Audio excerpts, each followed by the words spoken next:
Assalamualaikum warahmatullahi wabarakatuh. Setelah kita mengetahui tentang apa itu transaksi murabahah, pada kesempatan kali ini kita akan membahas tentang bagaimana jurnal untuk transaksi murabahah dari sisi penjual. Bisa teman-teman lihat, transaksi musyarakah ini terjadi yang pertama, negosiasi antara lembaga keuangan dan juga nasabah terkait produk yang akan dibeli. Kemudian, setelah ada kesepakatan, maka akan terjadi yang namanya akad jual beli. Setelah ada akad jual beli terkait barang yang akan dibeli, maka lembaga keuangan akan menghubungi supplier terkait permintaan dari nasabah. Kemudian supplier ini mengirim barang kepada nasabah serta beberapa dokumen. Tetapi dokumen lainnya juga akan dikirim ke lembaga keuangan. Kemudian yang terakhir yaitu pembayaran. Pembayaran dilakukan oleh nasabah, ini bukan ke supplier, tapi pembayaran dilakukan langsung ke lembaga keuangan sesuai dengan kesepakatan pada saat terjadinya akad jual beli. Pada tahapan yang pertama yaitu negosiasi. Di sini lembaga keuangan mengajukan persyaratan terkait transaksi yang akan diambil oleh nasabah. Pada tahapan ini, nasabah masih bisa memutuskan apakah sepakat atau tidak sepakat terkait persyaratan yang diajukan oleh lembaga keuangan. Pada tahapan yang pertama, di sini tidak ada jurnal. Seperti yang sudah saya sampaikan, namanya negosiasi, bisa iya dan juga bisa tidak.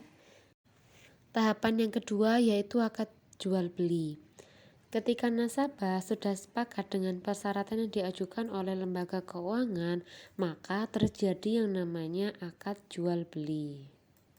Pada saat akad murabahah, di sini piutang diakui sebesar biaya perolehan ditambah dengan keuntungan yang disepakati.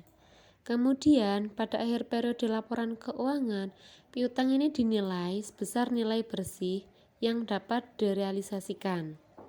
Jadi jurnalnya ini sama dengan akuntansi konvensional, yaitu beban piutang tak tertagih pada penyisihan piutang tak tertagih.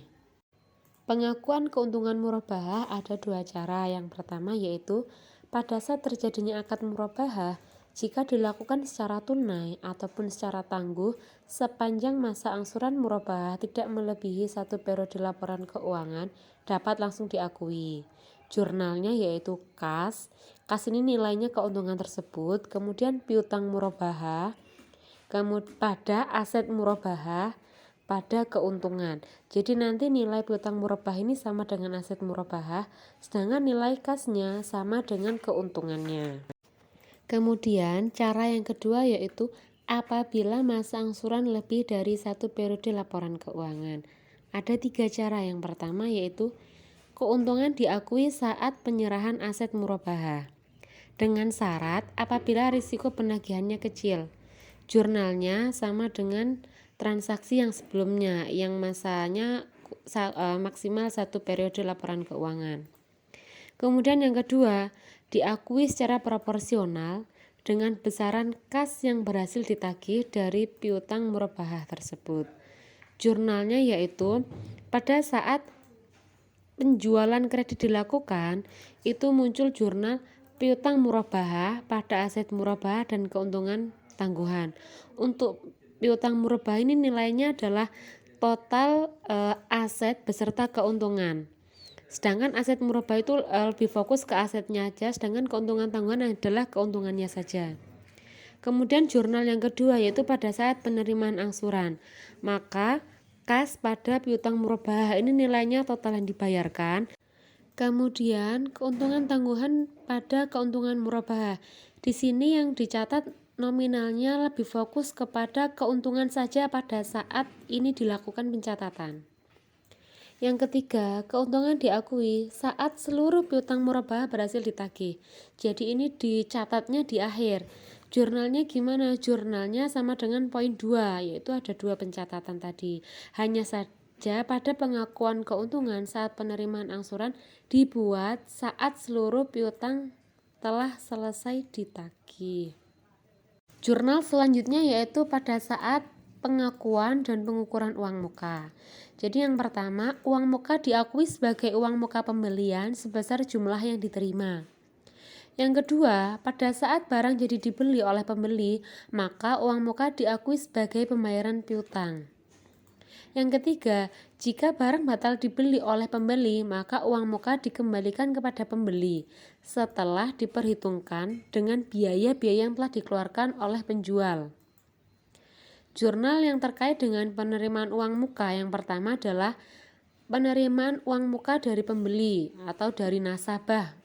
Ini jurnalnya yaitu kas pada utang lain, uang muka murabahah. Nilainya sebesar uang muka yang dibayarkan. Kemudian ketika transaksi jadi dilakukan, maka jurnalnya utang lain, uang muka murabahah pada piutang murabahah. Kemungkinan kedua yang terjadi yaitu pesanan dibatalkan. Tetapi uang muka yang dibayarkan oleh calon pembeli ataupun calon nasabah ini lebih besar nilainya dibandingkan biaya yang telah dikeluarkan, maka selisihnya dikembalikan kepada calon pembeli. Jurnalnya yaitu utang lain uang muka murabahah, ini nilainya total uang muka pada pendapatan operasional, ini biaya yang dikeluarkan oleh lembaga keuangan tersebut atau penjual pada kas. Kas ini adalah selisih yang akan dikembalikan kepada calon pembeli ataupun pada hutang ketika belum dibayarkan tapi sudah harus diakui. Kemungkinan ketiga yang terjadi, pesanan dibatalkan tetapi uang muka yang dibayarkan oleh nasabah ataupun pembeli ini lebih kecil daripada biaya yang dikeluarkan. Maka penjual dapat meminta pembeli untuk membayarkan kekurangannya. Jurnalnya yaitu kas apabila sudah dibayarkan dan piutang apabila belum dibayarkan. Nilainya sebesar kekurangannya tersebut. Kemudian utang lain atau uang muka murabahah, nilainya sebesar uang muka yang dibayarkan pada pendapatan operasional. Ini nilainya total biaya yang dikeluarkan oleh lembaga keuangan. Kemungkinan yang keempat yaitu pesanan dibatalkan, tetapi perusahaan menanggung kekurangannya atau di sini uang muka sama dengan beban yang dikeluarkan oleh lembaga keuangan. Maka jurnalnya yaitu utang lain uang muka murabahah pada pendapatan operasional. Nilainya sebesar uang muka yang dibayarkan. Kemungkinan-kemungkinan yang terjadi pada saat lembaga keuangan membeli barang yang diharapkan oleh nasabah kepada supplier. Jurnal pada saat perolehan aset murabahah ini diakui sebagai persediaan. Jadi jurnalnya aset murabahah pada kas, nilainya sebesar biaya perolehan. Kemudian jika terjadi penurunan nilai untuk murabahah pesanan mengikat, di sini akan ditanggung oleh penjual atau si lembaga keuangan. Jurnalnya adalah beban pada aset murabahah, nilainya sebesar nilai penurunannya. Kemudian jika terjadi penurunan nilai untuk murabahah pesanan tidak mengikat, maka ini dianggap sebagai kerugian. Jadi jurnalnya adalah kerugian pada aset murabahah. Apabila terdapat diskon pada saat pembelian aset murabahah, maka terdapat 4 perlakuan. Yang pertama, akan menjadi pengurang biaya perolehan aset murabahah apabila diskon terjadi sebelum aset murabahah. Jadi jurnalnya adalah aset murabahah pada kas, ini net, jadi nilai bersih setelah ada diskon. Kemudian yang kedua, menjadi kewajiban kepada pembeli apabila terjadi setelah akad murabahah dan di dalam akad tersebut disepakati menjadi hak pembeli, maka jurnalnya adalah kas pada hutang. Kenapa muncul hutang? Karena ini adalah haknya pembeli. Nilainya adalah sebesar diskon tersebut. Kemudian yang ketiga, menjadi tambahan keuntungan murabahah apabila terjadi setelah akad dan di dalam akad ini diakui sebagai hak penjual. Jurnalnya adalah kas pada keuntungan murabahah. Jadi di sini keuntungannya bertambah sebesar apa? Sebesar diskon yang diberikan oleh penjual atau supplier tersebut. Kemudian yang keempat adalah pendapatan operasi lain.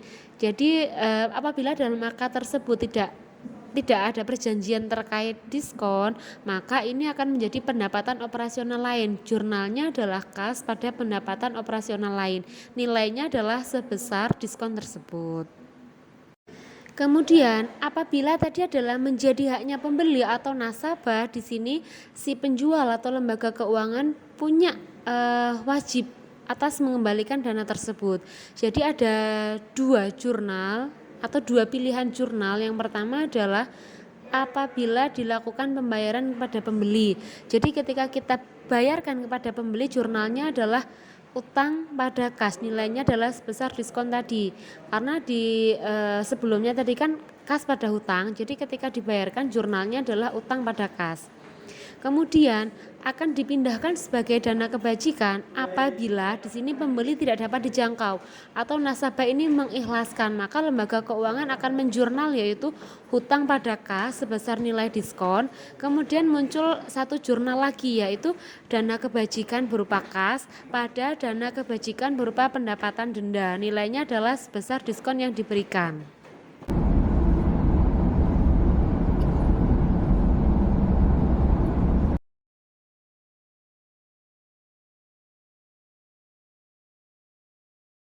Oke, kemudian pada tahap yang terakhir adalah bayar. Ketika melakukan pembayaran atau angsuran yang dicatat oleh lembaga keuangan atau penjual yaitu kas pada piutang murabahah, kemudian ini total yang dibayarkan ya, kemudian keuntungan tangguhan pada keuntungan murabahah. Ini nilainya adalah keuntungannya aja pada saat perangsuran diterima itu berapa keuntungan yang diterima oleh lembaga keuangan tersebut atau si penjual tersebut. Oke, kemudian tadi kan apabila potongannya atau diskon menjadi haknya si pembeli atau nasabah dan sama lembaga keuangan atau penjual diberikan pada saat pelunasan, maka jurnalnya yaitu kas, keuntungan yang ditangguhkan, piutang murabahah, dan keuntungan murabahah. Dan nilai ini yang dibayarkan adalah net. Jadi ketika kurangnya adalah 500.000 gitu ya pada saat angsuran terakhir dan potongannya adalah 50.000, maka yang dibayarkan adalah 450.000 seperti itu. Kemudian apabila diskon atau potongan tersebut diberikan setelah melakukan pelunasan, maka jurnalnya ada dua, yaitu pada saat penerimaan piutang, jurnalnya kas, keuntungan yang ditangguhkan pada piutang murabahah dan keuntungan murabahah. Oke, setelah itu nilainya udah jelas ya sama kayak jurnal pada saat angsuran. Kas itu berarti nilainya adalah yang diterima oleh, yang dibayarkan oleh si nasabah. Keuntungan yang ditangguhkan ini keuntungan per melakukan transaksi. Kemudian piutang murabahah ini piutang yang dibayarkannya sesungguhnya. Kemudian mengurangi keuntungan murabahah. Jadi kan di awal udah dibuat jurnal. Di awal kan udah dibuat jurnal pada saat kita melakukan pencairan. Jadi ketika ini nyambung terus ya bentuk jurnalnya seperti itu. Kemudian setelah dilunasi si lembaga keuangan atau penjual ini mengembalikan diskonnya kepada si pembeli, jurnalnya yaitu keuntungan murabahah pada kas. Jadi mengurangi nilai keuntungan tersebut. Kemudian yang terakhir yaitu denda. Apabila si nasabah atau pembeli ini lupa maupun sengaja tidak membayar angsuran, maka si nasabah ini akan dikenakan denda. Dan denda dalam lembaga keuangan syariah akan masuk ke dana kebajikan. Maka jurnalnya yaitu dana kebajikan kas pada dana kebajikan pendapatan denda. Nilainya adalah sebesar denda yang dibayarkan oleh nasabah tersebut. Sekian yang dapat saya sampaikan, kurang lebihnya saya mohon maaf. Saya akhiri, wassalamualaikum warahmatullahi wabarakatuh. Untuk yang mau bertanya, silakan tanya pada kolom komentar.